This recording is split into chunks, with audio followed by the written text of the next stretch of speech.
start. Oh, damn. Great. Really great. So if you haven't read The Flying Boy, I highly recommend it. It grew out of Betty Sue Flowers and Will Stott were his mentors, if you know those folks. And John has been a leader of men's group all across the nation, and an instructor for other counselors, a great friend of Robert Blah.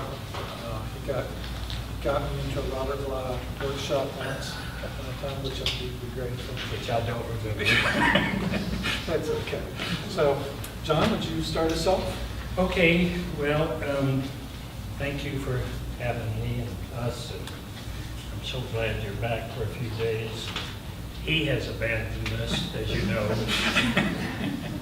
I say in one of my books, adults can't be abandoned, but that's a lie. Because clearly he did it. So, I love the word melancholy. If you don't, hang on. Some marriages are a great symmetrical structure made from a deck of cards. Everything stacks up so well.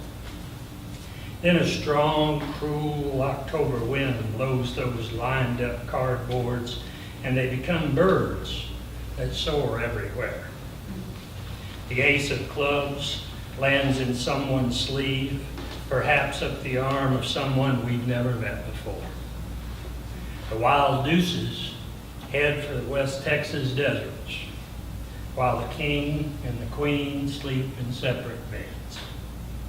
The lazy black jack buys a house in the suburbs and pays for the 10 of hearts to go back to college.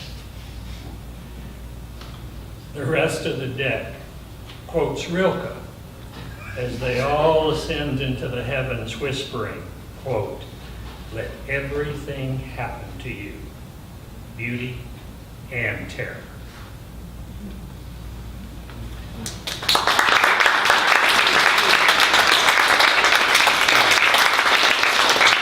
More downers to come.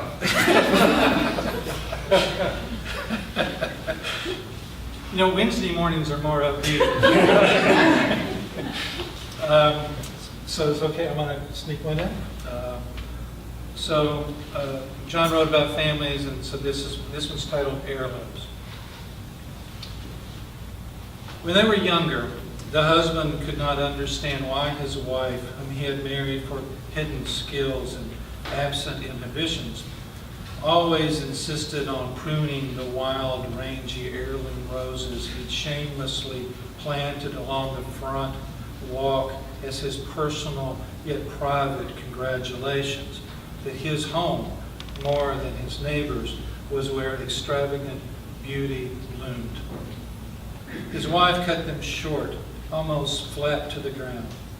She had her reasons, which he never understood. They grew back wilder and fiercer, she said. The same applied to hair, but she never cut hers that short, except once, that last time, years ago.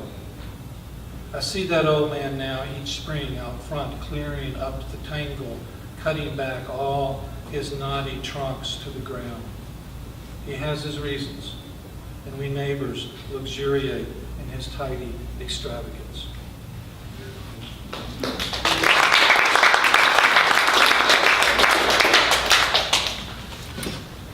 All right, I'm going to read a poem called The Church of Women. In this fantastic moment of beauty, I am in awe of God's variety and joy. In the aisles of organic kale, brie, and butter, the women are in bloom. Colors and scents and smiles on their faces as they plunder the produce. I roam because I am dazed. I think I want ice cream. I know what I want is not for sale. I ache with the absence of beauty and the loss of that dream once spoken, and I weave through the stream in search of and not in search of. I have no immediate needs, only fascination and reverence. There is beauty checking out chocolate, and another with messy-faced children in tow. It is not the who or why or who they are. It is simply the church of women, seeking whole foods and whole lives, and no amount of Haagen-Dazs is going to bring back the spark. I wander a brief moment longer, lingering in the ebb of life and the endless variety, endless possibility of this life, and that one, and another one, picking out bubble bath.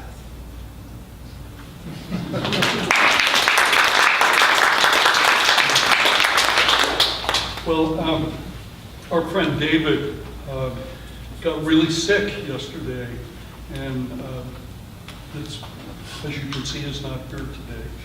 But one of his books is 52-card pickup that he wrote with another poet named Rick Williams. So I'm going to read one of David's pieces out of this book. I'm sorry I haven't memorized this book, so I'm going to read the first piece. Loneliness arrows from the quiver of shame. Loneliness toothache, got no one to blame. Water flows downhill, every dog has his day. Talk to me, Martha, I got nothing to say. Loneliness vibration like a blues song in G. Loneliness vacation somewhere by the sea. She left without looking over her shoulder at me. Every glass in my cabinet is broken. Loneliness follows like a shadow at dawn. Loneliness flows like a cat's hollow moan. I flicker like a candle whose wick needs more flame.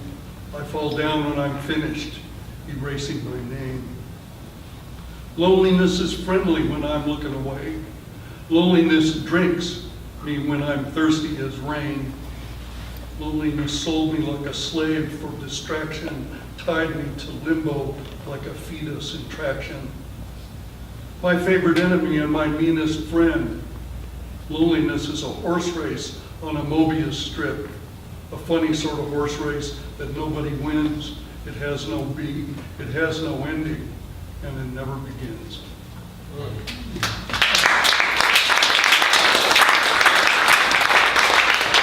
So we're sorry David isn't here tonight. Can I read one little one? Yeah, so I was going to say that you're not going to get out this. That's a very generous move, and I'm really glad David is here. But no, I'd like you to read one of yours. Bill Jeffers, by the way, is I don't know if you still do this, was a great designer. Made Man magazine totally beautiful. Put in such long hours. We wore each other out, actually. There was a time when Bill goes, at 3 o'clock on a morning, he says, can we figure out some better way to do this? And he was popping espresso chocolate pills at the berries, beans at the time. That he had to buy himself. But you were the executive director of some such title of Arts in the Streets? Art from the Streets. Art from the Streets, which if you don't know that program, it's one of the great loving philanthropic programs in the city. So thank you. And he toured worldwide with Deborah Hay, playing marimba. And I'll just say here now, he wrote my favorite poem ever, called The Great Hunt, published in Man magazine. So you can look up The Great Hunt if you can find it. So Bill John published that poem in a tiny little book. It probably exists. Okay.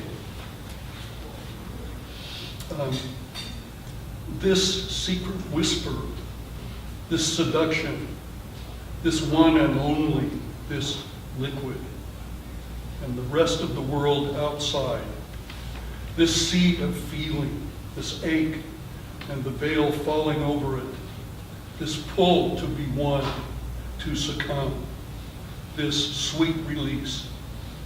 Every day in the tiny kitchen, with the dance music going and the tipsy rhythm swaying the room, with the rice cooking in the pressure cooker and the peppers sizzling with the onions and the chicken and the salad, green lettuce, sliced tomato, carrots, feta, olive, tumble, beautiful jumble, all coming magically together in the weave of my hands, the knife, the pans, the glass, with the ice cubes tinkling in the sweet brown bourbon, the smell, the taste, that high smile, that oblivious rhythmic groove, the secret ritual before the others come, just for me, and only for me, only me.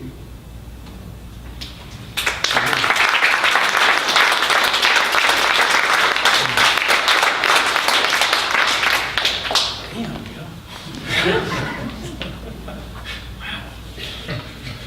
He's also a sculptor. What did you say? He's also a sculptor. Yes. Yeah. All right.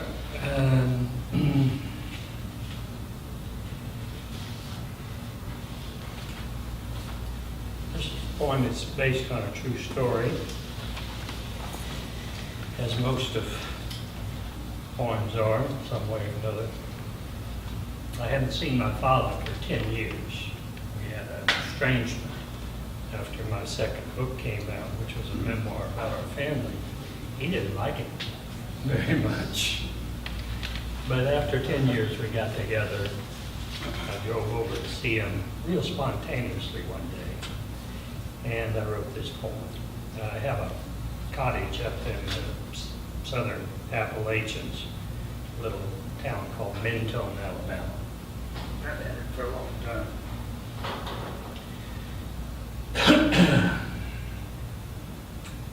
The wind is different tonight. The leaves on the trees move easily.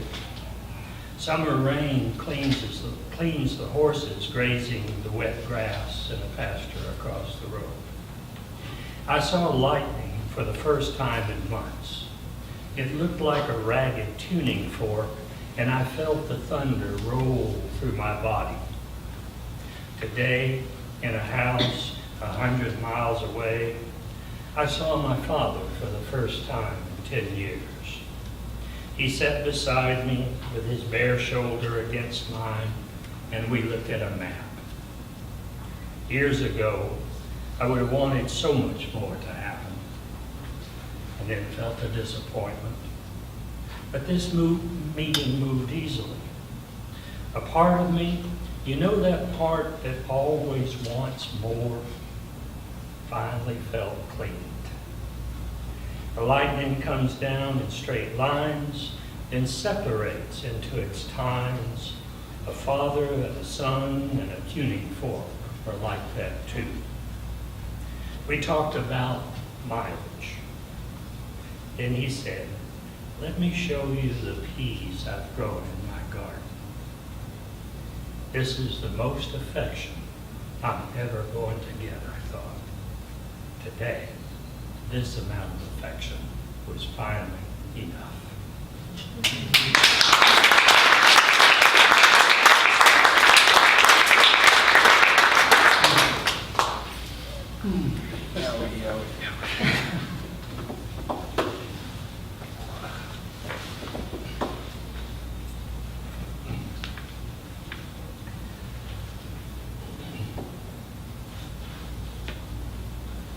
Maybe this changes the direction. I hope so. Yeah. So this one is about my father-in-law, who is 86 now. I wrote this, I guess, when he was 84, because that's the title, at 84. And he had a stroke about 4 years ago, but returned home after recovering fairly well. There's still some debilities. He can't read, for instance. Has trouble with numbers, but he's a great, great guy. That's interesting. I've never teared up over this point before. So it's titled 84. If he could, he would die driving his tractor, shoving limbs and brush from this pile to that, and grinding the low gear, lifting full buckets forward just so. He's completed the big projects, pond digging, dam building, but there's nothing left to do there but gaze. Blue herons on one leg and the whispers of kite-tails, glass surface rippled by turtle rods. He yanks the rope of his chainsaw, delights in its bite and smoke, and each season extends the ladder to reach a higher, distant branch. The women in his life scold him, predicting a gnawing, gushing fall. Today, he douses the big mound with diesel, the roar and rise of flame.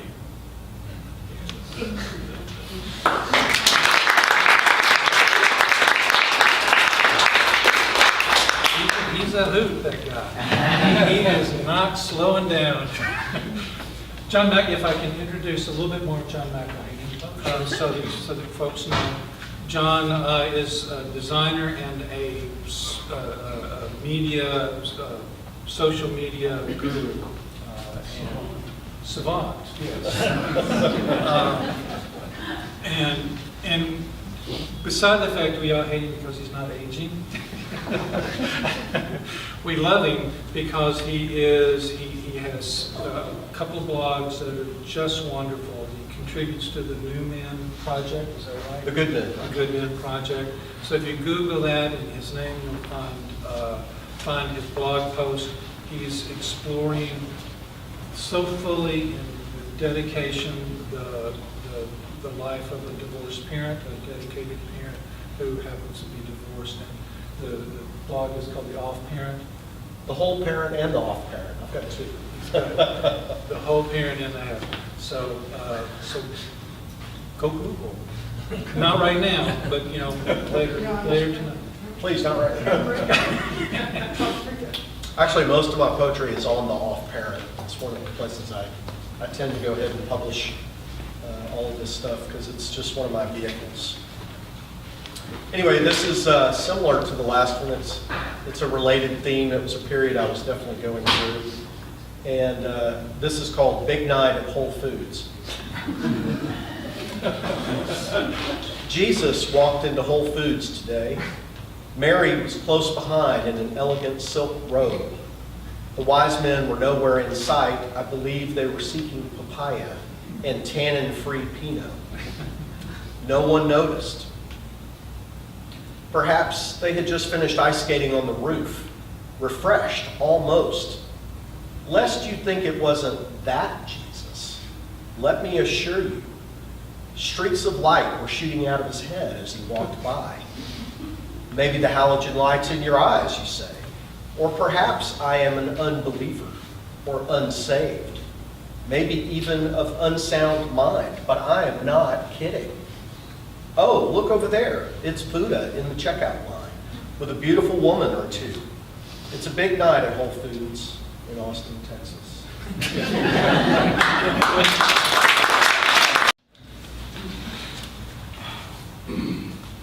I'm not sure what this is about, but we'll spring it on you anyway. Just begin. Just this. Just a little bit. Don't need much, just some. Let it come. Welcome it in. It's not a sin. Then go on to the next. It doesn't need to be a lot or be beautiful or even make sense. Just begin. Then continue. Only this, only you, only me, just us. That might be enough. We don't need to figure it out. We probably never will. It's too slippery, like water through our fingers. We just go on singing anyway, humming our tune, while the days turn around us. Just us, and this night, this day, these stars, this bustling city, and its racket all around us. We never need more than just this room, this air, these ragged thoughts, the sound of our breathing, and our skin sloughing off as we go about our business, leaving little traces of ourselves behind, falling slowly to the floor, caught in the currents of air-conditioned air, wandering around in here until there's nothing left of us. Just the memory of something important that happened, but I just can't remember what.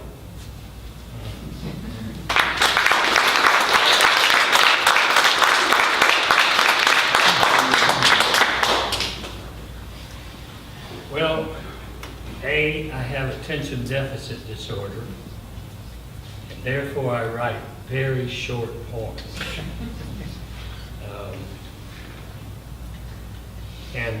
And I am in love with the word melancholy, and I'm in love with this, maybe you know this Brazilian word called saudade. Anybody know that word, saudade? It has the most mysterious meaning to it, but it means a longing for something or someone that's never been there. And so I try to do that. And another thing is How's that going for you, John? I just quoted John back to you. How many times has he said that to me in a therapy session? How's that going? How's that good? How's that going? How's that working out? That's good. The only time I'm funny is in my therapy session. And then the rest of the time, I usually I write about two things really, generally. The failure in love and the failure to have the spiritual life that I've always wanted.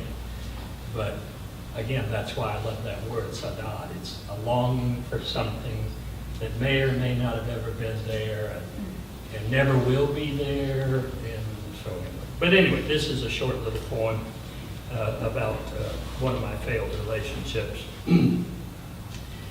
This Sunday morning is cooler.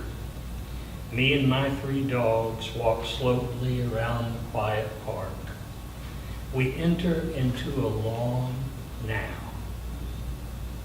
As the sun rises at the same pace it always has, even on a morning like this one, I remember our slowness. I remember how loving is so short and how forgetting is so long.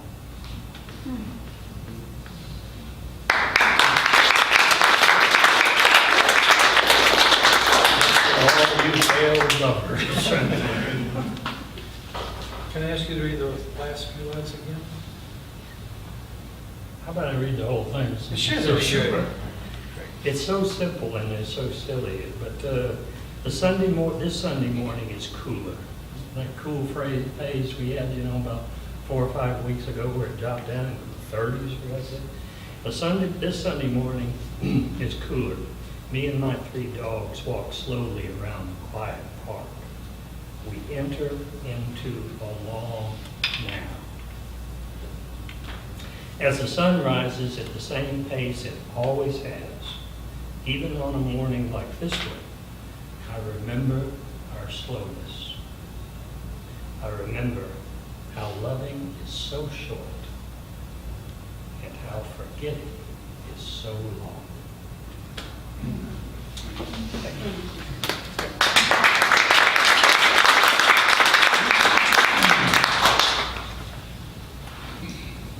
One of John's teachers was a man named Dan Jones, who ran groups back in the 80s with John. And that's where I joined in, and a couple of the men out here joined in that way. And Dan went on to found a retreat. Andy Gold owns the land and does a retreat, but we would go up to the mountains of New Mexico for a week, and I speak for me, beat pillows, cry about mommy, and throw rocks up a hill. It included sweat lodges and Vision Quest and all that stuff that Cheers made fun of us for doing. But it was deeply, deeply important, and it's continued. Dan Jones died several years ago, but it's continued. And I was privileged to go again back in, it was two, 3 years ago. And I wrote this poem there. And we were about to go, it was the morning that we were about to go off on our day of vision where you don't eat all day. You might take a little water, you don't eat, and you are out with as little stuff as possible on this mountain in the Sangre de Cristo Mountains. And this day it was cold and rainy. So you go, I'm going to go see God, but it's cold and rainy. That's one of those, oh shit moments. I thought it was supposed to be beautiful. I was going to have sweet visions on this one, But you get what, you take what God gives you, and you learn from that. And so this one's titled Processional. And it's the point basically I thought of as I looked out these windows at the rain and the cold. But remembering my friends who were also going out that same day. So, processional. The rain today clamoring on the roof before you begin your big adventure. Out windows to the east there is no sun, but today begins all the same. Nothing is as you had planned, so you sit and heave and begin to grow little disasters in your heart. Look at the surprises God has brought. Still, you have known men who delivered little bouquets of joy even as they trudged through mud.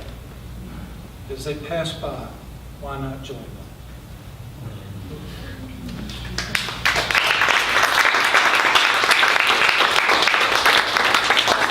Stayed cold the whole damn time. This is called She Believed in Kissing. She opened her mouth so wide I fell inside, and kisses slipped us into a dreamlike state. I was open and aware and allowing the momentum. We careened along the tracks like a train without brakes. And she sounded the alarm, or at least alerted the brakeman. We slowed without any major damage, but the pause was enough. I was grateful. She was a fantastic kisser. She believed in kissing. So did I. And she held many of the qualities I wanted or said I wanted. I did not prepare for a boarding of my train. When she began unpacking her bags and getting ready to join my sleeping car, I knew that we needed more than the attention of the brakeman. I called an emergency stop. She protested. She cajoled. She made me feel tired. I was not ready for a showdown. I did not want to force anyone off the train. I was not aware of selling or giving tickets. She taught me the sacred art of kissing. She thrilled and laughed and was hurt when I asked her to leave. I was not prepared to put up a fight. I was also not prepared to allow a forced boarding. I left her standing at the station. She called out and waved. She said wonderful things and then angry things. She would not be boarding the train anytime soon or ever, but her kisses will be missed, and the heavy moment of having to hurt someone else for any reason, even if the reason is self-preservation. She opened her mouth and I danced on her tongue and found myself lost inside her. And when I woke up, when I saw the baggage she was bringing, I stopped the train and let her get off.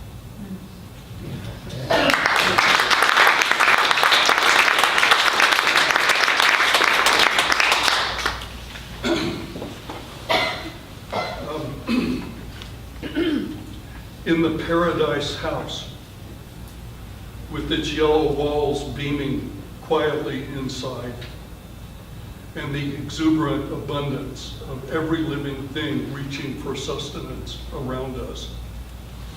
It all goes perfectly on.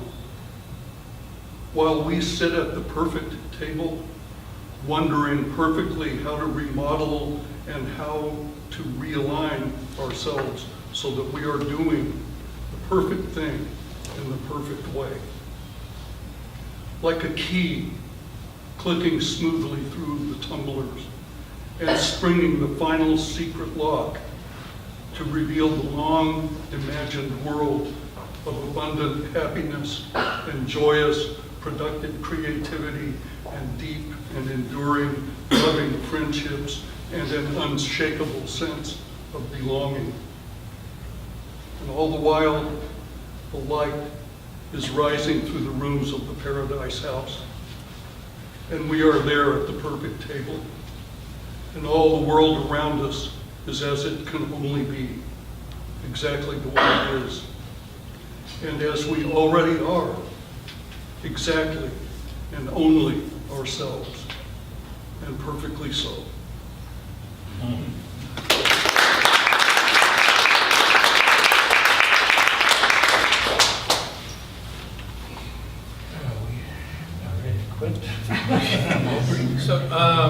So I should check in.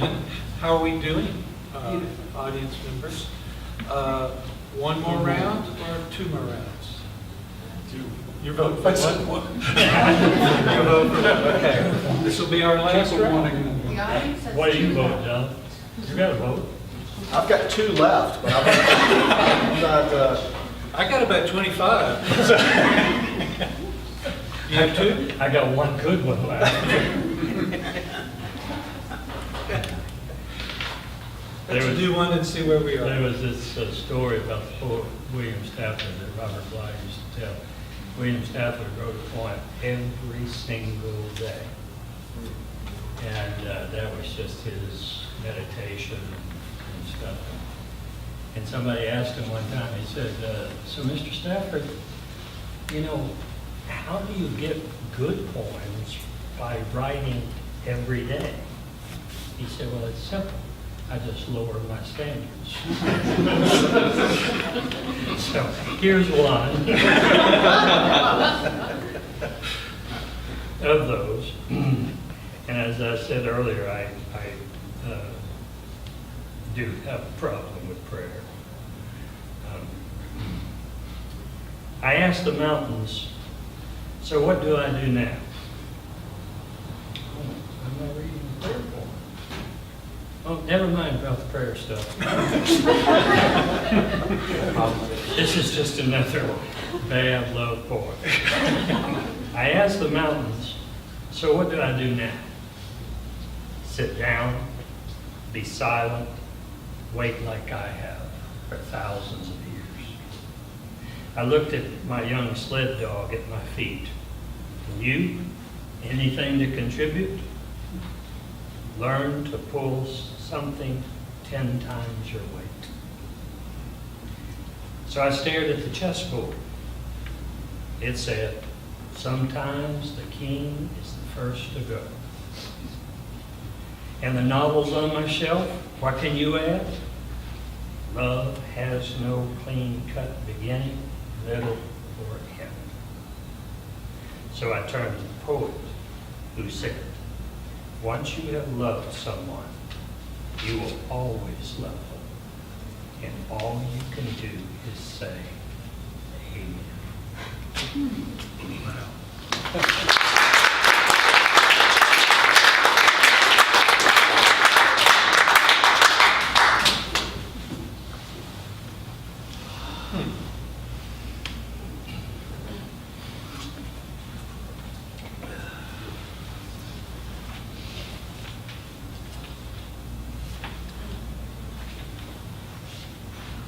So I was thinking I would just let this poem go by. But you had to write that, didn't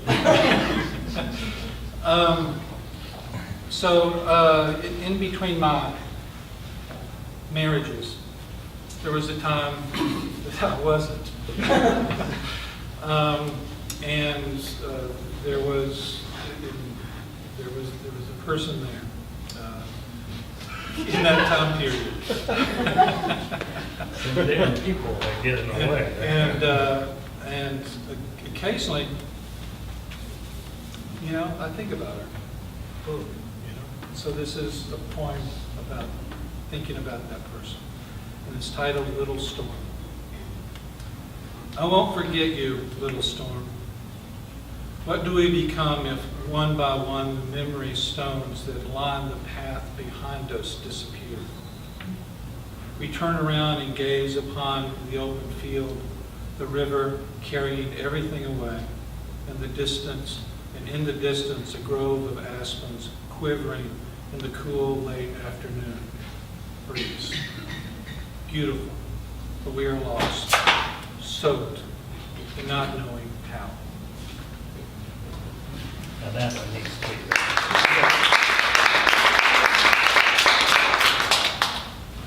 Okay, I'm going to read it again. It's a little storm. I'll try to read it better. I stumbled. I won't forget you, little storm. What do we become if one by one the memory stones that line the path behind us disappear? We turn around and gaze upon the open field, the river carrying everything away, and in the distance a grove of aspens quivering in the cool late afternoon breeze, beautiful, but we are lost, soaked, and not knowing how.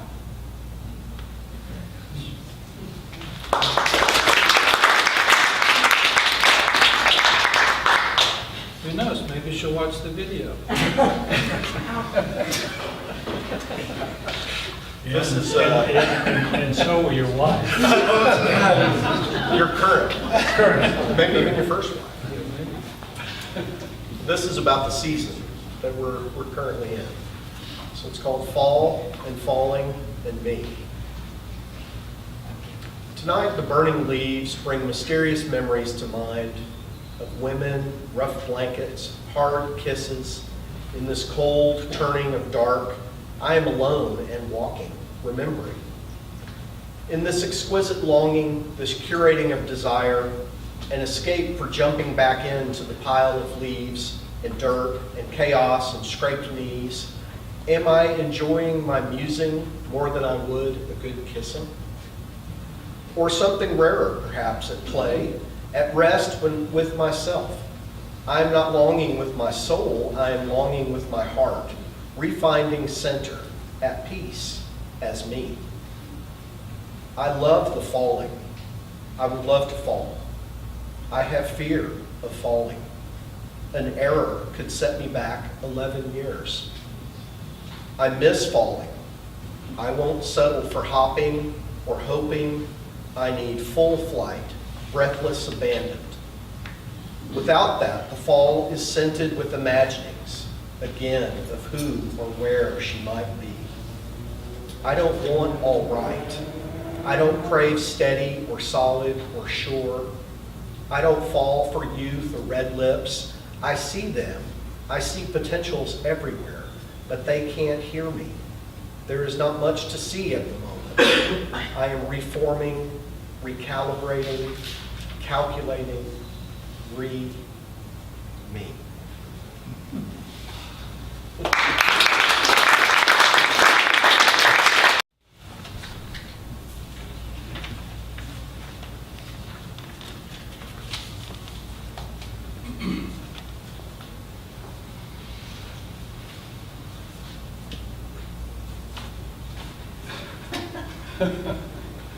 Sorry about that.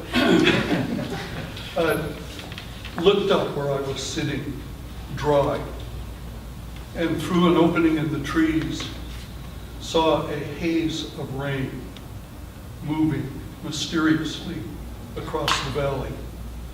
A curtain of gray instead of the leaf green that was there just a moment ago. And suddenly, slowly, watched it evaporate like breathing, breath by breath, revealing the black trunks baying amidst the countless clear green leaves. This is the end. Bill took us After all of the cloudy, hazy stuff, he finally opened up into clearing for us. And back up. Opened it back up. So thank you all for coming to this afternoon. Thank you for your time.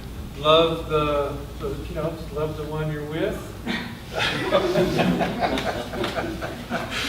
Be kind to those you love, and men are okay. There's a lot of crap going on with men these days, but not all men are like that.